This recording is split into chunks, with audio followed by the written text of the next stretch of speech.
Hello friends, आपका स्वागत है मेरे यूट्यूब चैनल पर। तो आज हम रिएक्ट नेटिव के फ्लेक्स बॉक्स लेआउट के बारे में डिस्कस करेंगे कि इसकी हमें रिएक्ट नेटिव में क्या ज़रूरत है और इसको हम कैसे यूज़ करते हैं। तो सबसे पहले तो जो फ्लेक्स बॉक्स लेआउट है ना, वो हमें ये प्रोवाइड करती है कि जैसे मैंने, क्योंकि हम डिफरेंट डिवाइसेस पे अपना ऐप को रन करते हैं, तो फ्लेक्स बॉक्स लेआउट हमें हमारे डिज़ाइन को डिफरेंट जो स्क्रीन साइजेस होते हैं ना, तो उनमें मतलब एक कंसिस्टेंट लेआउट प्रोवाइड करते हैं, मतलब डिज़ाइन किसी भी दूसरी स्क्रीन पे ख़राब नहीं होता। तो डिफरेंट स्क्रीन जो होती हैं हमारे मतलब मोबाइल डिवाइसेस के, जैसे आईफोन है, एंड्रॉयड फ़ोन है, और उनके डिफरेंट स्क्रीन साइज़ होते हैं, डिज़ाइन डिफरेंट स्क्रीन साइजेस होते हैं। तो उन सब में जो ये फ्लेक्स बॉक्स लेआउट है ना, ये हमें हमारे जो डिज़ाइन है ना उनको ख़राब नहीं होने देती, हमें एक कंसिस्टेंट लेआउट प्रोवाइड करती है। तो चलिए अब हम फ्लेक्स बॉक्स लेआउट के अंदर जो हमारे मतलब बेसिक क्या प्रॉपर्टीज़ यूज़ होती हैं, अब हम उसे अपने स्क्रीन पे प्रैक्टिकली इम्प्लीमेंट करके देखते हैं। चलिए स्टार्ट करते हैं।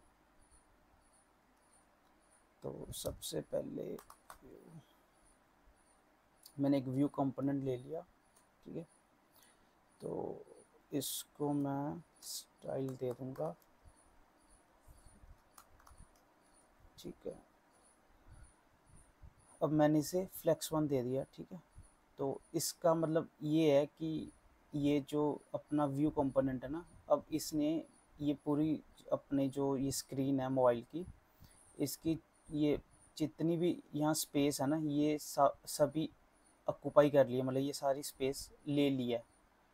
तो अभी मैं, अगर आप एक मिनट, इसको अगर मैं बैकग्राउंड कलर दे के दिखाऊंगा तो ये दिख जाएगा, ये लेट्स से रेड। तो ये देखो, ये रेड हो गया। मतलब इसका मतलब ये है कि ये जो हमारा व्यू कंपोनेंट हमने बनाया ना, इसने ये अब हमारी स्क्रीन की मतलब जितनी भी स्पेस है सबको ऑक्यूपाई कर लिया। तो अभी हम ये कलर हटा देते हैं इसका, क्योंकि हम इसके अंदर इसके चाइल्ड्स बनाएंगे, 3 बॉक्स बनाएंगे इसके अंदर, 3 बॉक्स यूजिंग व्यू कंपोनेंट। तो चलिए सबसे एक और हम व्यू कंपोनेंट ले लेते हैं, व्यू कंपोनेंट, और इसको भी मैं स्टाइल दे देता हूँ फ्लेक्स 1, ठीक है। और मैं इसको बैकग्राउंड कलर दे देता हूँ, बैकग्राउंड कलर रेड दे देता हूँ। ये देखो, अब ये हमने एक इसके अंदर ये पेरेंट कंपोनेंट था व्यू, ठीक है, जिसको हमने फ्लेक्स दे दी 1। फ्लेक्स 1 का मतलब आपको ये समझना है कि फ्लेक्स जो है ना, ये स्पेस देने के लिए यूज़ होता है। ये प्रॉपर्टी फ्लेक्स बॉक्स लेआउट के अंदर फ्लेक्स जो है, ये स्पेस की, जैसे ये स्क्रीन के अंदर जितनी स्पेस है ये सारी इस व्यू कंपोनेंट को मिल गई, ये पेरेंट को। अब इसके अंदर एक ही चाइल्ड मैंने बनाया, ये वाला व्यू कंपोनेंट, और उससे भी मैंने कह दिया फ्लेक्स 1 बैकग्राउंड कलर रेड।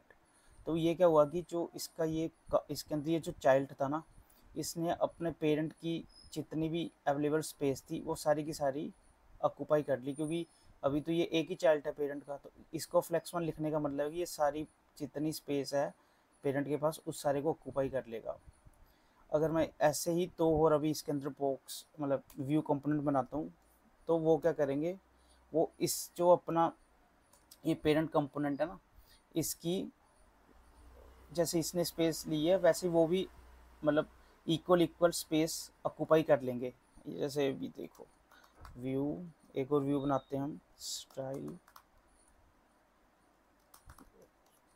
1, और इसको हम बैकग्राउंड कलर, ये देखो अभी मैंने बैकग्राउंड कलर दिया नहीं, पहले ही वो शो हो गया था। एक व्यू, ये देखो, जैसे मैंने यहाँ पे बैकग्राउंड कलर ब्लू दे दिया, तो ये देखो ये यहाँ पे दूसरा हमारा आ गया व्यू कंपोनेंट।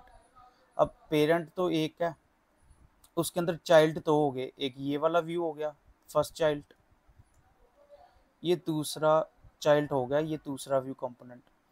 अब दोनों को मैंने फ्लेक्स वन कर दिया, तो इसका मतलब ये है कि जो टोटल पेरेंट कंपोनेंट होगा ना व्यू, ये पेरेंट कंपोनेंट है, तो इसके टोटल स्क्रीन का वो हाफ स्पेस ये ले लेगा टोटल स्क्रीन का, और हाफ ही ये वाला ले लेगा व्यू कंपोनेंट, मतलब जो इसके आगे अंदर चाइल्ड है ये कंपोनेंट्स, तो ये चाइल्ड कंपोनेंट पेरेंट कंपोनेंट की 50% जो स्पेस होगी उसको ऑक्यूपाई कर लेंगे। अब ऐसे हम एक और इसके अंदर व्यू कंपोनेंट बनाते हैं, तो वो क्या करेगा, वो भी ऐसे ही हम मतलब उसके आने के बाद ये जो 3 चाइल्ड होंगे ना, ये इक्वल स्पेस ऐसे वो कर लेंगे, मतलब डिस्ट्रीब्यूट कर लेंगे स्क्रीन की जो स्पेस होगी। ये देखो व्यू लगा दिया, इसको हम स्टाइल दे देते हैं, स्टाइल फ्लेक्स 1, और बैकग्राउंड दे देते हैं ग्रीन, ठीक है। तो ये देखो ये थर्ड व्यू आ गया आपका। तो अभी क्या हुआ, ये तीनों जो चाइल्ड कंपोनेंट्स हैं पेरेंट के अंदर, मतलब ये मेन व्यू तो हो गया, ये पेरेंट कंपोनेंट, ठीक है ना। अब इसके अंदर ये 3 चाइल्ड कंपोनेंट्स हैं, ये पहले वाला है, ये सेकंड वाला है, और ये थर्ड वाला है। अब इन तीनों ने जो अपने मतलब मेन कंपोनेंट जो पेरेंट कंपोनेंट है उसके अकॉर्डिंग जब मैं फ्लेक्स 1 देता हूँ ना, तो ये देखो इन्होंने इक्वल डिस्ट्रीब्यूट कर लिया स्पेस का तीनों ने। तो क्योंकि फ्लेक्स जो है ना वो यही चीज़ है, मतलब बेसिकली ये इक्वल वो करता है, स्पेस कितनी लेनी है उसको देखता है कि मेरे पेरेंट कंपोनेंट के पास कितनी स्पेस है और मैं कितनी ऑक्यूपाई कर सकता हूँ उसमें से। जैसे अभी तो इन तीनों के पास 1 1 1 है, तो इन्होंने इक्वल डिस्ट्रीब्यूट कर ली, लेकिन अगर मैं ये सेकंड वाले को 2 कर दूंगा ना फ्लेक्स को, तो ये देखो अब क्या हुआ, इसने उन दोनों से थोड़ी ज़्यादा ले ली स्पेस। क्यों, अब इसके पास मान लो कि है अपनी 20%, तो इसके पास भी 20% रहेगी, तो बाकी जो 60% है वो ये स्पेस ऑक्यूपाई कर गया, क्योंकि टोटल तो 100% थी, है ना, 100% थी, तो इसने ये ले ली मान लो 20, ये भी ले गया 20, चाहे इसको मान लो 25, ये 25 और ये 50 हो गया, है ना। क्योंकि ये मतलब बेसिकली इसने उसको अपने आप डिवाइड कर लिया उस स्पेस में, जिस हिसाब से हमने फ्लेक्स की प्रॉपर्टी डिक्लेयर की है उस हिसाब से चाइल्ड कंपोनेंट्स ने खुद को एडजस्ट कर लिया स्पेस के ऊपर। जैसे पहले वाले की फ्लेक्स 1 है तो उसने उसके अकॉर्डिंग किया, थर्ड वाले का भी फ्लेक्स 1 है, इसका मैंने फ्लेक्स 2 कर दिया, तो इसने उसके अकॉर्डिंग अपने आप को स्पेस मतलब ऑक्यूपाई कर ली, उस अकॉर्डिंग अपने आप को एडजस्ट कर लिया, मतलब उतनी स्पेस ले ली, ठीक है। अब आप एक चीज़ देख रहे हो कि ये तीनों जो हमारे चाइल्ड कंपोनेंट है ना, ये ये देखो जैसे पहला ये है, दूसरा ये, तीसरा, तो ये नीचे की डायरेक्शन में मतलब ऊपर से नीचे को जा रहे हैं सारे कंपोनेंट। अगर मैं कोई और व्यू भी इसके अंदर डाल लूँगा, मान लो कोई और भी चाइल्ड होगा ना इसके अंदर, अब अगर मैं डिक्लेयर करूँगा तो वो इसके ग्रीन वाले के नीचे आ जाएगा। क्यों, क्योंकि जो हमारा ये बेसिकली ये जो हमारा कंपोनेंट है ना व्यू, मतलब जो भी कंपोनेंट होते हैं हमारे ये फ्लेक्स बॉक्स लेआउट के अंदर, उनकी अंदर एक प्रॉपर्टी होती है फ्लेक्स डायरेक्शन। तो उसकी जो बाय डिफ़ॉल्ट उस प्रॉपर्टी की जो वैल्यू होती है वो होती है कॉलम। कॉलम का मतलब क्या होता है कि वो टॉप से बॉटम की तरफ स्क्रीन पे आइटम्स अरेंज करता है, मतलब ऊपर से नीचे की तरफ। तो ये अभी मैंने कुछ नहीं लिखा, बट ये बाय डिफ़ॉल्ट सेट है पीछे प्रॉपर्टी, तो ये ऐसे अभी बिहेव कर रहा है। तो अगर मैं इसकी फ्लेक्स डायरेक्शन चेंज कर दूंगा ना पेरेंट की, तो ये सारे जितने अभी ये नीचे को एडजस्ट हुए ना, तो डायरेक्शन चेंज करते ये सारे इधर को एडजस्ट हो जाएंगे, मतलब ये अपने लेफ्ट टू राइट स्क्रीन पे एडजस्ट कर देंगे। अभी देखो मैं इसको प्रॉपर्टी देता हूँ फ्लेक्स डायरेक्शन रो, ये देखो रो लिख दिया मैंने, फ्लेक्स डायरेक्शन रो, क्योंकि बाय डिफ़ॉल्ट इसका कॉलम होता है वैल्यू। अब मैंने इसको डिक्लेयर कर दिया फ्लेक्स डायरेक्शन रो, तो रो लिखते क्या हुआ, ये लेफ़्ट से राइट यानी जिसको हम हॉरिजॉन्टल भी कहते हैं, ये स्क्रीन पे हॉरिजॉन्टली व्यू सेट हो गए। पहला व्यू ऐसे आया, दूसरा ऐसे आया, तीसरा ऐसे आ गया, मतलब तीनों चाइल्ड कंपोनेंट्स हमारे लेफ़्ट टू राइट सेट हो गए स्क्रीन पे। तो ये मतलब इसकी ये एक मेन प्रॉपर्टी है अपने फ्लेक्स बॉक्स लेआउट की, फ्लेक्स डायरेक्शन, जो बहुत जगह पे यूज़ होती है डिज़ाइन में। तो ये मेन ये एक प्रॉपर्टी है। और उसके अलावा हम इसमें एक आती है अपनी जस्टिफाई कंटेंट और अलाइंक आइटम्स, जिससे हम सेट करते हैं कि हमें आइटम की अलाइनमेंट और अपने आइटम्स को कैसे जस्टिफाई करने हैं। तो जैसे अगर मान लो मैं इसके इन सब का इसको हाइट और विड्थ दे देते हैं हम, ठीक है, हाइट 200, विड्थ भी मैं इसकी 200 कर देता हूँ, ठीक है, और इसकी भी कर देता हूँ हाइट विड्थ 200, ठीक है, हाइट 200 होगी इसकी, विड्थ 200। इसको कॉपी कर लेते हैं यहाँ से, इसको यहाँ लगा देते हैं। अच्छा,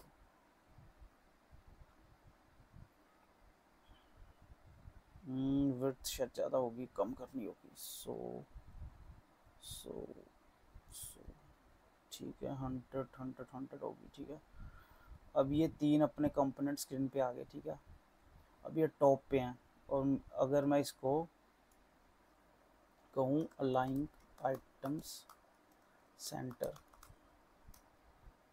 ये देखो मैंने क्या किया, अलाइन आइटम्स सेंटर दिया, तो ये क्या हुआ, ये स्क्रीन के सेंटर पे तीनों कंपोनेंट्स आ गए। ये फ्लेक्स बॉक्स लेआउट की हमारी दूसरी ये प्रॉपर्टी सबसे ज़्यादा जो यूज़ होती है, अलाइंग आइटम्स, मतलब जो ये पेरेंट कंपोनेंट था इसके अंदर जो मैंने चाइल्ड डिक्लेयर किया ना, उनको मैंने अलाइन कैसे करना है। पहले ये टॉप पे थे, जब मैंने अलाइंग आइटम सेंटर किया तो ये स्क्रीन के सेंटर पे आ गए, और सेंटर मीन्स जो अपना ऊपर से टॉप मतलब वर्टिकल सेंटर आ गए, ऊपर से जो बॉटम ये पूरी स्क्रीन है उसके सेंटर पे आ गए। लेकिन अभी भी ये इस टोटली सेंटर पे नहीं है, क्योंकि ये हॉरिजॉन्टली अगर आप देखोगे अपने रो वाइज तो ये भी सेंटर पे नहीं है। अब अगर आपने इसको हॉरिजॉन्टल यानी अपना जो ये है ना ऐसे रो वाइज सेंटर करना ना, तो आपको यूज़ करनी होगी प्रॉपर्टी जस्टिफाई कंटेंट। तो मैं ये लिख देता हूँ जस्टिफाई कंटेंट, तो इसको भी हम सेंटर ही कर देंगे। तो ये देखो, ये जब मैंने इसको जस्टिफाई कंटेंट सेंटर किया तो ये तीनों व्यू जो पहले इसके साथ लगा हुआ थे तीनों, मतलब बीच में सेंटर नहीं थे, इसको इस साइड थे, अब ये लिखते ही ये टोटली फुली सेंटर हो गए, ऊपर से भी और अपने साइडों से भी ये सेंटर में आ गए सारा कुछ। तो इसकी और भी प्रॉपर्टीज है, जैसे सेंटर है इसकी जस्टिफाई कंटेंट की, सेंटर है और उसके अलावा है अपनी स्पेस बिटवीन है, और स्पेस इवनली है, मतलब इसकी और भी प्रॉपर्टीज आती हैं। मतलब इसकी जो वैल्यू है ना सेंटर के अलावा 3-4 और प्रॉपर्टीज है, और सेम इसकी भी वही प्रॉपर्टीज है सेम। तो वो हम आगे जो आने वाली वीडियोस होंगी हमारी उसमें हम वो कवर अप करेंगे, क्योंकि हम आगे ना इसके बाद जब ये बेसिक थोड़ा हमारी वीडियोस ख़त्म हो जाएंगी तो उसके बाद हम डिज़ाइन स्टार्ट करेंगे लॉगिन स्क्रीन का और फिर होम स्क्रीन के डिज़ाइंस।